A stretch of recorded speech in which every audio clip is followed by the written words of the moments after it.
Selamat sore semua, bagaimana kabarnya hari ini? Semoga tetap sehat dan bahagia. Oke, saya Nurul Irma sebagai host di sini. Podcast kali ini kita akan mewawancarai narasumber kita yaitu Mr. Halim Dwi Putra tentang profil beliau sebagai dosen di Politeknik Negeri Bekasi. Ayo ikutin. Selamat sore, Sir Halim. Selamat sore. Ganteng banget hari ini. Aduh, terima kasih, nggak ada uang kecil nih nanti. Oke, ya. Sir. Kami ingin memberikan beberapa pertanyaan untuk Sir Halim. Oh, boleh. Oke, karena kan Silakan. tertarik dengan profil Sir Halim karena ini orangnya yang terkenal humoris di Aduh. Politeknik Negeri Bengkalis. Aduh, Oke, tepuk boleh tangannya. nggak, Sir, ceritakan sedikit tentang Sir kepada kami. Oke, nama saya dari lahir itu Halim Dwi Putra. Saya itu besarnya di Duri. Terus saya menempuh kuliah S1, S2, S3-nya di Malang. Setelah itu saya dapat tawaran kerja tahun berapa ya kesini ya, 2010. Sebelum itu saya ngajar di Malang. Saya kira itu saya tertarik waktu dulu sebelum saya ngajar, saya tertariknya di dunia pendidikan itu kayaknya rasa dihargainya itu lebih ada.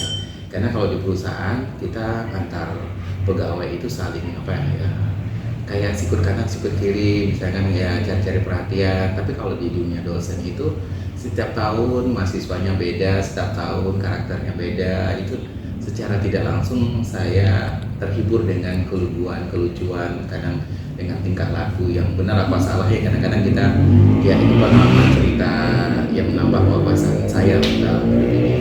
Ternyata jauh juga ya, Sir ya. Ya. Oke, sekarang sudah jadi dosen Politeknik Negeri Bengkalis. Oh, alhamdulillah Oke. sudah. Sebenarnya apa sih motivasi Sir untuk bisa menjadi dosen di Politeknik Negeri Bengkalis? Iya, kalau motivasinya ya pertama kan sesuai dengan undang-undang ya, ikut mencerdaskan bangsa gitu kan, bina bangsa. Jadi setidaknya pertama yang motivasi dari dosen itu saya merasa yang tadi menghargai itu. Jadi rasa dihargai. Kalau saya kerja dulu saya pernah kerja di perusahaan asing, ada 3 perusahaan asing. Pertama perusahaan asing Amerika, yang kedua di Amerika, saya kerja di Amerika 2023. Di perusahaan asing itu kurang rasa dihargai sama karyawan, jadi sama bos kita. Jadi kalau di dosen ini setidaknya mahasiswi itu masih ada rasa hormat sama kita. Jadi rasa dihargainya sangat, daripada kita kerja di perusahaan tapi hati kita tidak di situ. Yang kedua, kalau saya kerja di dosen itu saya suka meneliti sesuatu bidang sesuai dengan bidang itu bisnis. Jadi suka sedikit saya menulis, sedikit saya ada beberapa tulisan saya yang saya hiding namanya, itu udah jadi novel, sudah jadi tulisan dan sebagainya yang ya saya enak gitu mau bisa memberikan cerita hidup saya untuk ya pembaca itu. Oke, Sir, terkait jadi dosen itu, Sir, apa sih pengalaman yang Sir tidak pernah lupakan hingga sekarang? Oke, kalau jadi dosen yang nggak pernah saya lupakan itu pertama dia ada mahasiswi saya yang datang ke ini alasannya dia mau belajar sama saya, tapi dia langsung nembak saya suka sama saya gitu. Tahun berapa ya, 2010 kayak gitu ya. Terus ketika pas saya udah mulai suka, ini mungkin contoh yang tidak baik ya, mulai suka, saya nemuin dia di pasirnya apa itu ya, air mancur ya. Itu waktu itu Sir belum nikah kan? Belum. Masih aman. Masih aman. Itu dia sama cowok lain gitu. Habis itu saya kan sudah belum menyatakan iya dan tidak. Habis itu dia seminggu 2 minggu nggak masuk. Saya bilang saya tidak masalah. Saya itu tidak pernah pacaran sama mahasiswi atau orang terdekat saya. Itu prinsip hidup saya. Saya tidak akan pacaran atau suka dalam satu instansi dan atau dalam wilayah kerja saya, karena itu membuat dalam kerja itu adalah sistem. Kalau ada rusak sedikit kita akan jatuh gitu. Jadi saya lebih suka cari di luar provinsi atau di luar pulau. Nanti kalau misalkan ada masalah kita bisa move on gitu. Seru juga ya, Sir. Sorry. Sir. Boleh. Saya kaget loh pas tahu Sir pernah kerja di Amerika. Iya. Oke, Sir, untuk pertanyaan terakhir, apa sih pesan yang ingin Sir sampaikan kepada mahasiswa kami Politeknik Bengkalis? Iya, kalau menurut untuk mahasiswa tetap sabar berjuang. Adapun misalkan kalian pasti jangan membanding-bandingkan diri kalian ke orang lain, karena si A itu pintar, dia kaya, dia dapat segalanya. Kehidupan orang tuh beda-beda. Maksudnya sepatu orang tuh beda-beda. Jadi ada yang duluan, nanti ada yang dapatnya destinnya takdirnya baik. Tapi yakinlah, semua itu kita diciptakan Tuhan itu pasti mempunyai tujuan baik. Yang artinya nanti kalian kalau ada masalah, harusnya kalian berpikir lagi, pasti akan lebih dekat ke Tuhan,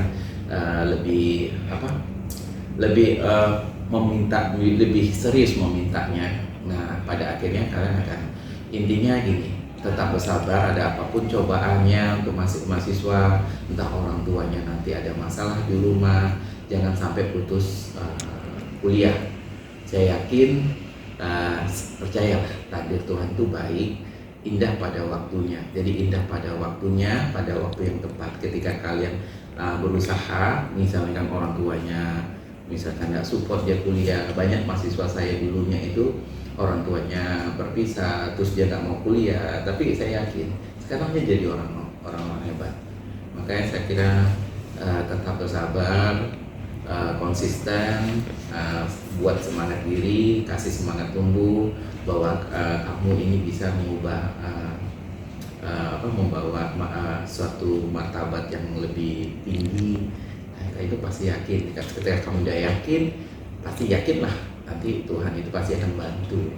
Tapi kalau kamu nggak yakin, ya Tuhan juga akan ragu-ragu juga membantu. Tapi saya yakin dan percayalah, semua itu bisa kalau Anda yakin pada diri.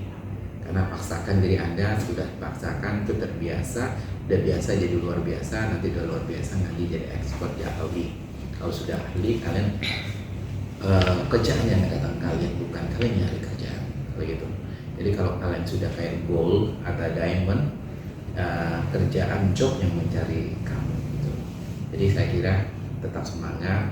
Apapun yang terjadi di dunia ini, setiap orang pasti punya masalah, tapi konsistenkan bahwa kamu bisa. Kamu itu kayak ada lagu tuh, dulu tanpa walaupun ada ditembak tanpa ampuh, misalnya anti peluru, dia jatuh diri.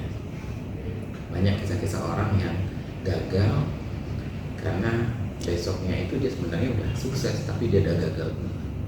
Saya yakin kalian setiap orang punya masalah. Saya juga punya masalah, tapi setelah nanti kalian punya masalah, kalian lihat belakang, dulu aja saya punya masalah bisa lewat, apalagi yang ke depan gitu loh. Jadi jangan hal-hal sepele membuat kamu untuk menghentikan langkah kamu. Tetap melangkah walaupun pelan. Ingat, filosofi saya adalah kura-kura itu, kalau kalian punya kura-kura itu tidak pernah berjalan mundur tapi maju walaupun pelan tapi pasti nanti sampai ke tujuan. Jadi kalau kura-kura nggak pernah belajar mundur, tapi dia maju terus sampai ke finish. Ibaratnya kalau kalian mandi pagi itu kan biasanya malas, dingin. Nah, hajar terus, dibiasakan, dipaksakan. Kayaknya kalau ada bahasa Inggrisnya dulu itu starting is power. Nah, biasa kan harus dipaksa, nanti jadi terbiasa, luar biasa, jadi expert, jadi ahli gitu. Tetap semangat, kalian mencapai cita-cita, maksudnya usaha keras atau hasil kerja keras tidak pernah membohongi hasil. Dan dekatkan dengan agama.